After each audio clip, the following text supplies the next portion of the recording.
Welcome back, and we're continuing the news. Bike taxi operators in Westmoreland are this evening reacting to new road traffic rules which will require motorcyclists and passengers to wear helmets and vests. Details in this report. Bikes are very popular in Westmoreland, transporting not only riders but passengers. On some occasions, they do not wear helmets for various reasons. Last time I was in the helmet, I was unable to hear that someone was behind me. That's how I got shot. So there was some guy after me. They were trying to stop me. I was unable to hear them. They thought I was riding away, so that's how I got shot.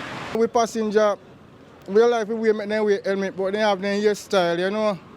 The female, the woman, they have their hairstyle, and yeah, we shake up their hairstyle too. And one helmet cannot use for 20 different passengers when you have so much diseases going around like monkeypox and COVID-19 right now.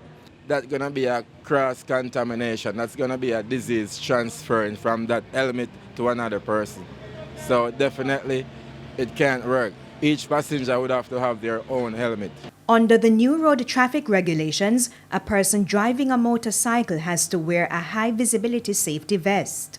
A motorcyclist and a pillion will also have to wear protective helmets with certain specifications. Among other things, the chin strap has to be fastened. The helmet should have a visor and a hard outer shell. It should not interfere with one's ability to hear.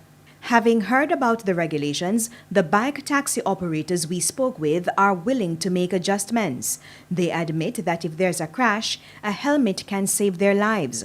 From January to July 7 this year, 63 people have died in motorcycle crashes. 11 pedal cyclists have also died. And so, the bike taxi operators are asking for help. Yeah, Mr. Government, that we need, Just come out with some helmet and some vest and hand off to who you can give. You see me? Yeah, man, and we start this on. And we continue.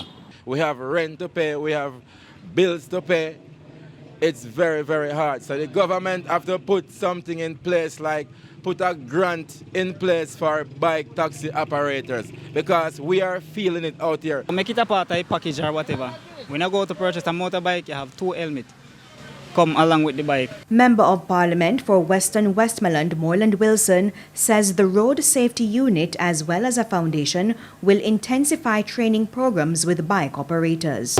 With that program, we saw where bikers were outfitted with protective gear. So they got helmets, complementary, they got riding pads, riding suits. So when you have programs like those, bikers will get or acquire some of these protective gears through the program.